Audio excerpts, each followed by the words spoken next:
national. Et le dernier site qui va se présenter à vous, nous sommes au Japon. La filiature de soie de Tonoika, voilà, filiature qui a vu le jour en 1872 et a largement contribué à la modernisation du Japon, devenu leader de la production cérvicole. Elle fut construite à l'aide de machines françaises et se trouve dans la préfecture de Gumna, non loin de Tokyo. Voilà, de nouveaux sites au patrimoine mondial de l'UNESCO. En Côte d'Ivoire, ici, la ville des Grands Bassam a été inscrite à ce même patrimoine. Et la transition est toute trouvée pour nous intéresser à la nouvelle de Seydina. On revient ici en Côte d'Ivoire, on revient ici en Afrique. Seydina, votre nouvelle du lundi concerne une situation qui vraiment vous préoccupe. Oui, qui est déplorable. Parce qu'en réalité, dans tous nos pays, nous avons des ministères par rapport au rayonnement de nos cultures. Et nous crions sur tous les toits, que ce soit nous ou les chanteurs, tout le monde, qu'on veut notre indépendance culturelle, notre indépendance économique et autres. Mais malheureusement, ce sont les autres qui nous permettent, à part de les structures, de nous exprimer. Expliquez-vous. Je vais parler par exemple du Centre culturel français, de l'Institut Goethe, du Centre culturel américain, du prix RFI et autres. Donc ce sont ces plateformes que ceux dont nous voulons, vraiment nous voulons avoir notre indépendance de leurs mains, ce sont eux qui travaillent, qui œuvrent pour le rayonnement de notre culture. Et là, moi, je trouve ça très dommage. Parce que nous avons des ministères de la culture qui sont là, mais que font ces ministères-là? Et pourquoi, ici, par exemple, en Côte d'Ivoire, il n'y a que peut-être le Centre culturel français qui organise des spectacles africains, que ce soit sur le plan, que ce soit dans le cinéma, ou bien dans la littérature, dans la musique et autres, que ce soit dans le théâtre. Ce sont ces centres culturels-là, Institut Goethe, Centre culturel américain, et le prix RFI en Afrique, partout, qui travaillent pour le rayonnement de la culture africaine. Est-ce que c'est mauvais en soi? Non, ce n'est pas mauvais en soi. Mais moi, je pense que nos structures nationales devraient faire d'abord le travail de soubassement. Et ces structures-là peuvent venir nous aider. Mais en réalité, on voit que ce sont ces structures-là qui se tuent pour nous. Ah d'accord, donc vous trouvez qu'il y a moins d'activités côté tutelle et ce sont les structures étrangères, entre griffes, qui œuvrent, qui donnent du moteur. Justement, nous crions sur tout le temps qu'on veut notre indépendance. On peut avoir notre indépendance comment? C'est ça le problème. Vous partagez cette opinion-là, Aristide? Je suis mitigé. Je suis à la fois un peu d'accord, mais aussi je voulais dire que l'activité de tournage, parce qu'il parle d'activité de tournage, il faut utiliser les expressions, c'est-à-dire quand un artiste sort son œuvre, on a besoin qu'il fasse des prestations, qu'il fasse des tournées. Et donc c'est une activité purement privée. Et je crois qu'il y a des tourneurs en Europe. Ce que Seydina demande, c'est qu'il y ait des tourneurs en Afrique qui soient soutenus par la tutelle. Parce qu'en Afrique, généralement, pour l'instant, c'est difficile pour les jeunes entrepreneurs de se lancer parce que les financements sont difficiles. Donc, s'il y a des jeunes tourneurs qui sont capables d'organiser des spectacles ou bien de créer des centres, on peut avoir des centres culturels privés, on peut avoir des lieux de concert privés, mais que l'État s'engage là-dedans, c'est un peu difficile parce que ce n'est pas le rôle de l'État. Le rôle de l'État, c'est de créer... L'État doit s'engager parce que le Centre culturel français n'est pas privé, c'est français. Celui de Goethe aussi, c'est français. Je veux dire quoi? Non, c'est allemand, excusez-moi, c'est allemand. Je veux dire quoi? C'est-à-dire que je ne dis pas que j'ai fait un business dans la culture que l'État devait m'aider, non, je ne dis pas ça. L'État doit pouvoir lancer les soubassements. C'est-à-dire que nos ministères qui s'occupent de la culture doivent pouvoir créer les conditions dans lesquelles, ces instituts... Si nous prenons l'exemple de la Côte d'Ivoire, il y a le Sénac quand même en Côte d'Ivoire. Le Sénac. Oui, ça existe. Il y a des structures qui existent. Je n'ai pas toutes les structures en tête, mais au moins le Sénac, je vois que ces derniers temps, le directeur du Sénac fait beaucoup d'activités. Bien, je sais, il y a le Sénac qui est là, il y a le palais de la culture qui est là, mais en réalité, on dit que la Côte d'Ivoire était une plateforme tournante de la musique en Afrique de l'Ouest. Mais attendez, est-ce que vous voyez, le Sénac qui est là, c'est petit pour ça, je pense bien. Comment ça, c'est petit? Non, parce que je dis, je n'ai pas dit qu'ils ne font pas ce qu'ils doivent faire. Non, tu as dit c'est petit. C'est petit parce que la dimension culturelle dont on parle de la Côte d'Ivoire, quand on parle de plaques tournantes de la Côte d'Ivoire, la Sénac, comme ça peut peut-être lancer les artistes en elle, etc. Non, pas du tout. Je viens. Maintenant, les artistes... Il ne faut pas réduire. C'est une approche réductrice, non? Le Sénat fait un travail. Oui, un travail formidable. En ce moment, j'ai plusieurs fois assisté à des spectacles là-bas. Voilà. Mais je dis que c'est insuffisant, c'est ce que je voulais dire. C'est insuffisant. Suggérer qu'il y ait plus de plateformes. Mais seulement ce que je voulais dire à Seydina, Oui. le rôle de l'État, Oui. d'un État, Oui. ce n'est pas de mettre sur pied des structures qui vont accompagner. Non, le rôle de l'État, c'est de créer les conditions. Laisse-moi finir. Ce n'est pas l'État qui a financé le palais de la culture. Ok. Oui, mais Le rôle de l'État, ça. c'est de créer des centres culturels pour nous. Oui, mais Pour qu'on puisse au-delà- véhiculer nos cultures. Bon, Ça, c'est clair. L'État a son rôle là-dedans. C'est vrai que les privés viennent, mais l'État doit d'abord lancer les soubassements. L'État a son rôle. C'est très important. Ça se fait déjà. Ça se C'est- fait Mais on déjà, ne voit parce pas. que tu cites On le ne palais de voit la pas. culture. Mais le tu palais de la cites- culture, est-ce que tu peux organiser un spectacle là-bas? Mais c'est en réflexion. Ah, mais non, parce que le coût, On voulait vous C'est ce que je vais éviter, dire. on voulait vous C'est ce que je éviter vais dire. les face à face, mais il va revenir autrement. c'est ce que je D'accord. vais dire. C'est-à-dire que ça devait être gratuit. Bien noté, bien Puisque noté. c'est étatique. Bien. Alors, Non, moi, si- je n'ai rien compris non, de ce qu'il a attention. dit. Hein. Ouais. Attention, si Ouais. c'est gratuit, vous faites des concerts gratuits. Non, alors. non, c'est-à-dire que quand il dit que ça devait être gratuit, Finalement, quel était c'est-à-dire son que problème? le palais de la culture peut organiser des spectacles pour que les artistes africains ou les artistes ivoiriens puissent s'exprimer. Mais Seydina, finalement, ton problème, c'était lequel? Je veux dire, c'est le que. problème, c'est Mon que- problème, c'est que nous participions réellement et au développement de notre culture. Mais c'est ce Ce que qui n'est les pas fait. États font en Afrique. Ils ne le font pas. Ils le font. Bon, Non, c'est un mais je suis désolé, sentiment. ils ne le font pas. C'est son opinion là-dessus. Merci, Ils ne le font Célina. pas. On va se rapprocher de notre sujet. Hein. La semaine dernière, on a parlé de la lourdeur Et administrative. oui, je voulais finir par. Non, j'ai pas fini. Je voulais finir par le Ghana qui vient de refuser l'assistance du FMI. Ouais, je voulais finir par ça. Ça, c'est une information. Ouais, ouais. C'est une information. D'accord, Que Célina. je tiens à encourager d'ailleurs. Après avoir, Ouais, demain, on va développer ça. après avoir cafoué Aristide, il est. Non, je ne l'ai pas cafouillé. Je pense qu'on s'est entendu. D'accord. Les temps forts du plateau du lundi dernier, la lourdeur administrative était dans la lucarne. La mauvaise foi et la méchanceté. Chacun travaille 8 heures par jour. Et le véritable problème en Afrique, on travaille 2 heures entre le téléphone, les réseaux sociaux, Internet, parce que le gars, il passe plus de 3 heures par jour en train de parler à ses amis au téléphone. Et il utilise l'outil de travail juste pendant 2 heures. Donc, il a perdu plus de 6 heures de temps. L'autre chose, c'est pourquoi je dis la méchanceté, parce que il y a un dossier très important et tu traites le dossier, on traite le dossier à l'image de la personne qui est devant vous. Est-ce que cette personne-là, il a quelqu'un derrière lui ou pas? On te pèse pour traiter le dossier Quand qu'il vous y a. dites peser, Quand je dis peser, c'est pour savoir est-ce que tu es lourd ou pas. Lorsqu'un Japonais, après 30 ans de service, dit qu'il a passé 30 ans de service, en réalité, il a travaillé 27 ans. Alors que lorsqu'un Africain qui dit qu'il a fait 30 ans de service n'a travaillé que 3 ans, vous voyez le gap. Et c'est ce qui revenait à ce que disait Seydina. C'est cette pauvreté-là. La pauvreté, c'est l'inorganisation. Donc, il faut qu'il y ait une prise de conscience professionnelle des agents qui sont chargés de nous servir dans nos administrations. très bien. Nous constatons amèrement que nous avons des bureaux qui sont désertés par les employés partis régler les dépenses quotidiennes. Nous avons parfois certains chefs de service qui vont à l'intérieur du pays pour faire des meetings pour certains partis politiques. Donc, ils préfèrent la politique parfois à leur profession d'origine. Nous constatons aussi que les dossiers ne sont jamais signés. Il y a une phrase qui revient le plus souvent, revenez la semaine prochaine, revenez le mois prochain. Et parfois aussi des secrétaires qui ont toujours un regard assez dur devant vous parce qu'elle est en train de s'affairer au téléphone. Bref, autant de... Non, pas toujours rigoureusement, mais parfois nous avons... ça a été très souvent décrié, hein, le comportement des secrétaires. Besoin du sourire de la secrétaire. Oui. C'est important, je pense que ça fait partie de leur formation. Un regard assez radieux, un regard accueillant pour vous mettre à l'aise. Ça commence à se faire rare, il faut le reconnaître. On peut ne pas sourire, mais faire l'activité. Bien sûr. Être bon. efficace sans sourire. Le sourire, ça sera. C'est comme une standardiste, ça. Il faut qu'elle soit belle, il faut que quel que soit les problèmes. Juste pour vous taquiner. Quand on parle de méchanceté, moi je ne sais pas qui peut dire qu'il n'a jamais entendu dans un agent de l'État ou un agent dit que je ne suis pas dans les champs de mon père. Si je mets, ils vont me remplacer. C'est là qu'il y a la méchanceté. Quand un travailleur dit, où il travaille, il dit non, ce n'est pas les champs de mon père. C'est-à-dire qu'il y a un problème de conscience professionnelle qui revient. Ce n'est pas les champs de mon père. Hein. Si je mets, on va me remplacer. Donc la personne ne travaille plus. Ça, et puis de deux, ce qu'on a remarqué, généralement, les gens viennent dans des services pas par amour. Parce qu'il n'y a pas de travail. Comme mon oncle connaît quelqu'un là-bas, on va t'envoyer là. Donc ce dernier-là. Et tant que l'oncle est là, vous ne partirez Voilà. jamais. Même si vous n'êtes pas Qu'est-ce qu'on compétent. peut attendre de lui?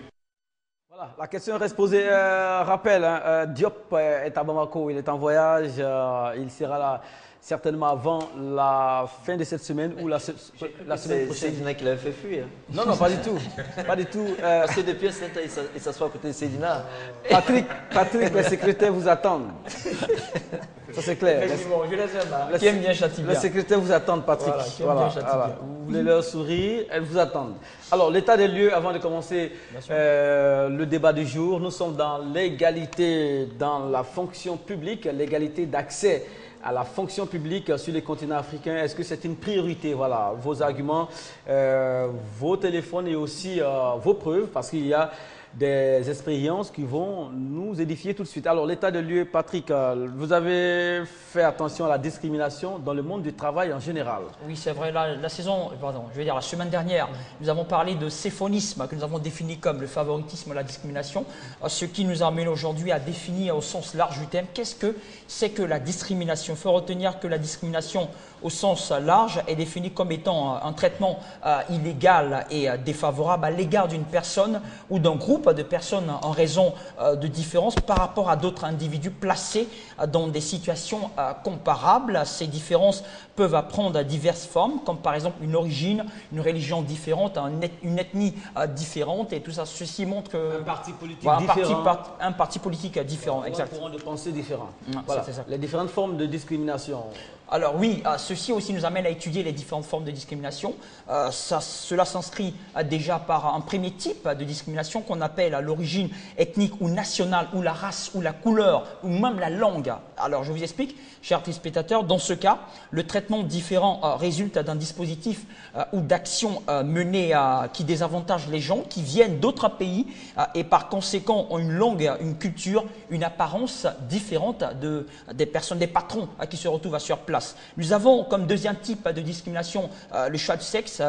Il s'agit d'une différence de traitement entre les sexes opposés, comprenez par là entre hommes et femmes. Les femmes, nous savons, surtout sur notre continent africain, souffrent parfois de trouver certains postes importants ou influents qui leur permettraient de prendre certaines responsabilités. Ensuite, nous avons l'état civil. Il faut dire que la discrimination porte alors sur le seul fait qu'une personne soit célibataire, mariée ou divorcée. Il faut dire que parfois, dans certaines sociétés, Mohamed, quand des personnes n'ont pas une situation, d'homme marié, parfois c'est un peu difficile de leur confier à certains postes. C'est une forme de discrimination qu'ils vivent. Pardon. Ils sont nombreux qui n'auront pas de chance dans ces sociétés. Oui, ils sont nombreux. Ils sont d'abord mariés. Dans certaines sociétés très importantes, par exemple, des postes comme directeur général, PDG d'une entreprise, très souvent, vous allez remarquer que ces responsables sont mariés à une situation assez stable parce qu'on te demande une certaine moralité. On va accélérer le mariage. D'accord, on va accélérer ça très rapidement même.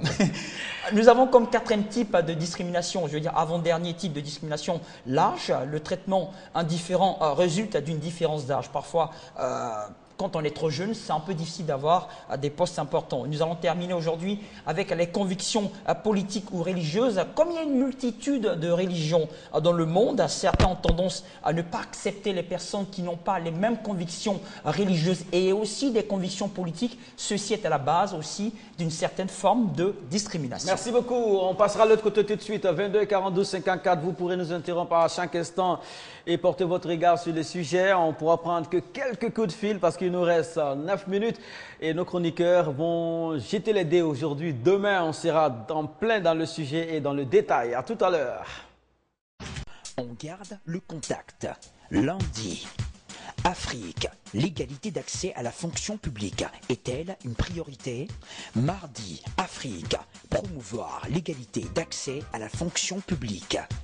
Mercredi, relations artiste-manager, la recette pour créer et conserver l'harmonie. Réagissez en direct. On garde le contact sur RTI2. Vous avez enfin la parole. Voilà, retour sur ce plateau. Aristide, doit-on voir les choses comme ça d'abord? Est-ce que le problème doit se poser de cette façon-là? Est-ce qu'on doit être regardant sur l'égalité d'accès à la fonction publique d'abord? Avant de répondre, Mohamed, permets-moi de dire que Patrick vient d'énumérer des discriminations négatives. Mais il y a aussi la discrimination positive. Voilà. Mais pour revenir à ta question, c'est inopérant de procéder ainsi, de dire que pour accéder à la fonction publique, il faut instaurer une certaine égalité. Parce que quoi? nous ne sommes pas dans le cadre de la formation d'un gouvernement. Parce que généralement, lorsque quelqu'un bat campagne et qu'il gagne les élections, il n'a pas 100% aux élections. Donc, pour asseoir son régime, il faut qu'il fasse ce qu'on appelle la géopolitique. C'est pour donner la chance à toutes les régions d'être représentées au gouvernement. Et aussi à toutes les sensibilités. À toutes les sensibilités. Mais quand c'est toutes les sensibilités, c'est un gouvernement d'union. Ce n'est pas la même chose. Je parle vraiment d'un gouvernement, même s'il n'est géré que par un seul parti. À partir de ce moment, on fait la géopolitique et derrière, il y a une géostratégie. Parce que la géostratégie n'intervient pas simplement dans les stratégies de défense et de sécurité. Il y a aussi la géostratégie dans l'approche politique. Maintenant, la fonction publique, on ne peut pas de prime abord dire qu'on donne la possibilité aux gens, l'égalité à tout le monde, d'accéder à la fonction publique. C'est pour cela qu'on procède par un concours. Et quand on procède par un concours, ce sont maintenant les compétences qui vous amènent à la fonction publique. On ne tient plus compte de vos origines, de vos appartenances politiques, de votre âge, de votre sexe, et ainsi de suite. C'est pour donner la chance à tout le monde. Si c'est sur cette forme, oui, c'est une forme d'égalité. Parce que c'est une compétition qui est ouverte. Voilà. Est-ce que ça se passe comme ça tous les jours, Seydina? Ça, c'est à la suite des Aristide? Bien.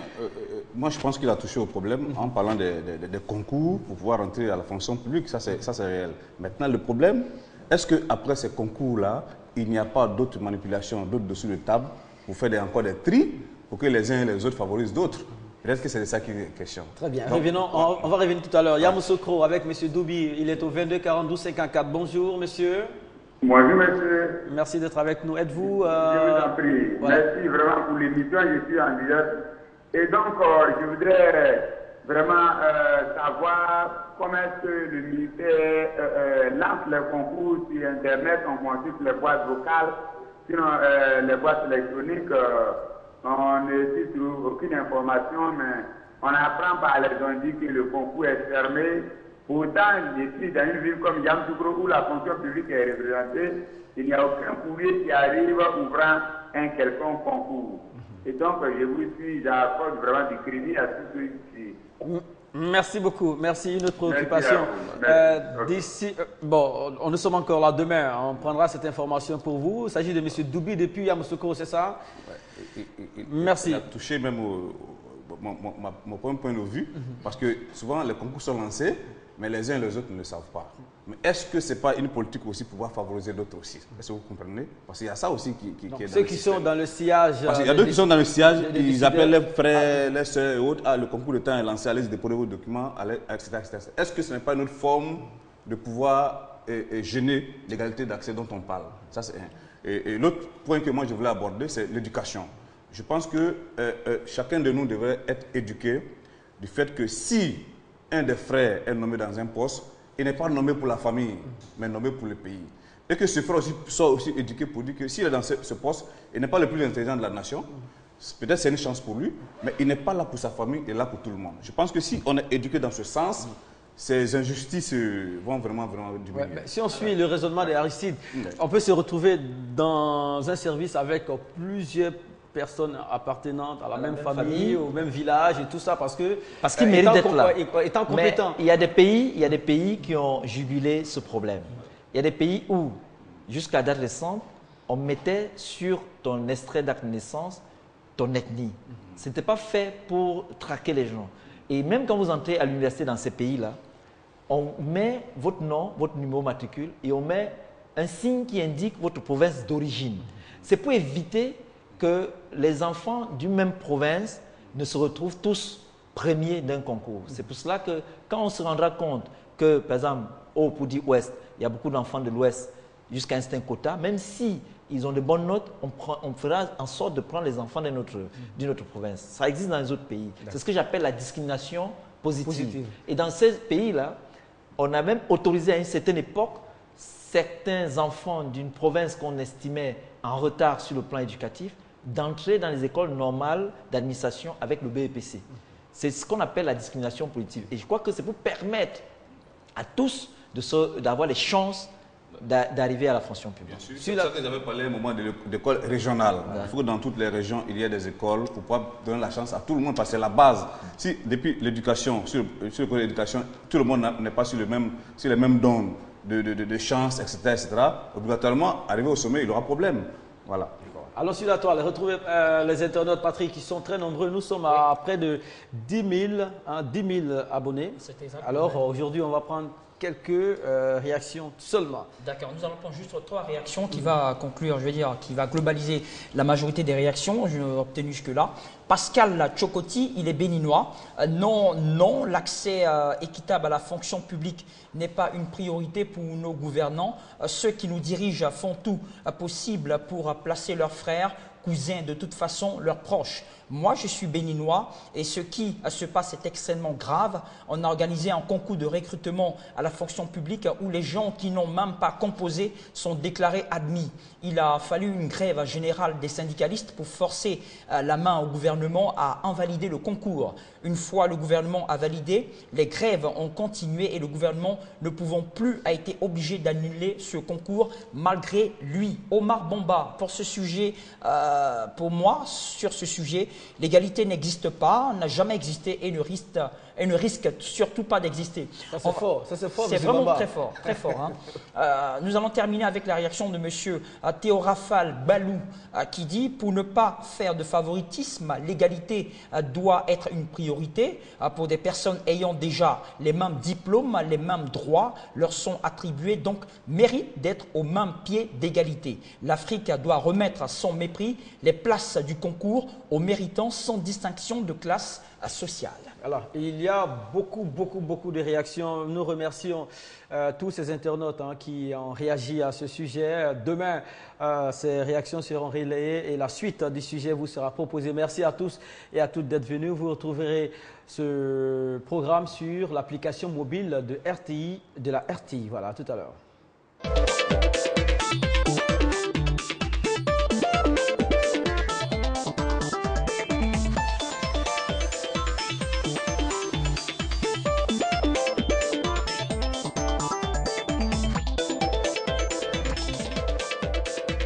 Merci à Fatou Koulibaly. À demain, Aristide. À demain. À demain, Mohamed. Juste pour dire qu'il y a une autre discrimination positive dans un pays africain. On lance un concours pour recruter 25 000. Pas un concours, on dit qu'il y a 25 000 postes, mais on décide que ceux qui sont prioritaires, ceux de 35 à 45 ans, c'est une discrimination positive, ça existe, c'est pour permettre à tout le monde d'avoir accès à la fonction publique. Aristide Nkenda, éditorialiste, journaliste et chroniqueur, on garde le contact et aussi War FM. À demain, Seydina. Oui, à demain. Le fait du béninois m'a beaucoup marqué et ça c'est un fait général. C'est pour ça que je dis il faut que tout le monde soit au courant quand les concours sont lancés. Ça va éviter ce genre de problème. Merci. À demain, Patrick. Merci, Mohamed. La sécurité vous attend. Je les aime. Merci à Fatou, merci à toute l'équipe, merci à Doman et à tous ceux qui ont permis à ce programme d'aller jusqu'à son terme. On a rendez-vous demain 13h15 en temps universel. Les images ont été fixées par Ibrahim, Madame Dendane Khadidia et Sorolidi. Merci aussi à M. Yao qui a assuré la fluidité sur ce plateau. On se retrouve demain 13h15 temps universel.